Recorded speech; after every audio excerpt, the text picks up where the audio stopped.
And I want to tell you how, for those that think, especially if there's any law enforcement in the room, any FBI agents, any agents of government, God bless you that you're in the room, because you need to learn. You need to learn this stuff more than anybody. You are snowed. You're sold a bill of goods. You're operating under policy with no legal authority or lawful authority at all. Well, and if they're in the room, they're probably already kind of cluing in on that, right? So I just want them to know that, because I'm going to tell you a story right now, and it's a very short story. I'm going to tell you about a little girl. She's in her late 20s, who I got the opportunity to talk to for just a few minutes. And the impression on me is absolutely dramatic. The police officer showed up at her house one day, early in the morning, knocked on the door, and arrested her for murder. Murder. She didn't murder anyone. They arrested her for murder, and they hauled her down to the county jail. And they put her in jail. And she sat there, begged to talk to somebody, begged to talk to an attorney, begged to talk to a DA, sat there for 5 years.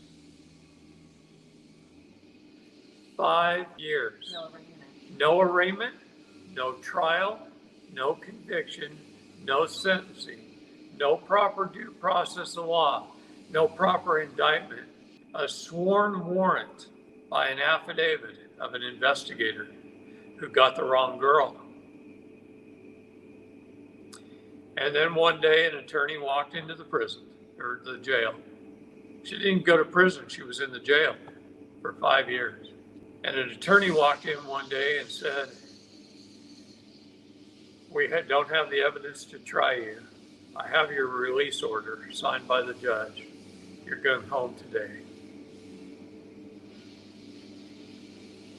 And she hugged all the girls in the jail with her, all the ladies in the jail with her that she had made friends for 5 years.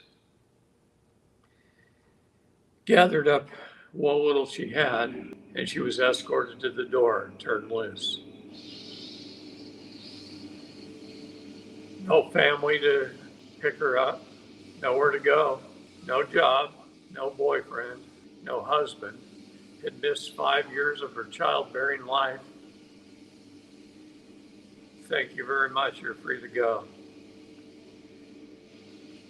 Leaving that jail with no money, told where the nearest homeless shelter is, told to go there, gave it a couple of options, a church and a homeless shelter in that county that takes people in, like, get out of jail. Dressed in plain white clothes and plain white sneakers, and just absolutely pushed out into the wolves. She had lost her apartment, she lost her job, she lost every belonging she ever had, and she had nothing. Just a young, single, mid-20s girl out on the streets in plain white clothes with no money, no nothing to buy anything with, hoping she'll get donations from the churches or from the shelters and turn loose. 5 years of her life gone because some investigator swore out an affidavit to get a judge to sign a warrant to go have her arrested by police and slammed to the ground and put in handcuffs at 6 o'clock in the morning out of her own bed, out of her own apartment.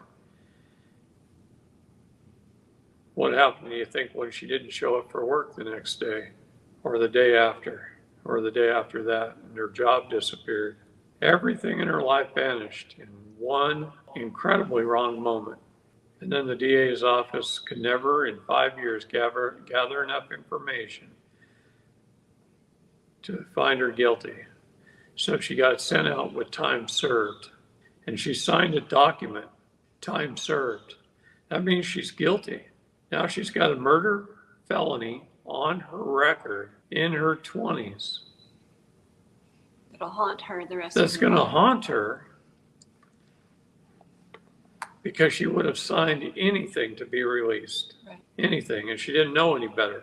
She doesn't know what we know.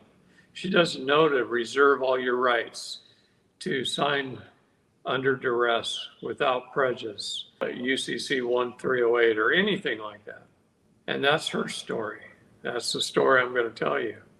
She's not the first one I've ran into. In the last 18 months, I've talked to hundreds of especially women in prison, and I see injustice everywhere I turn, every phone call I get. Yesterday, I got 2 calls from jails, one out of Montana, one out of Florida, Clearwater, Florida. People in jail. These people did nothing wrong.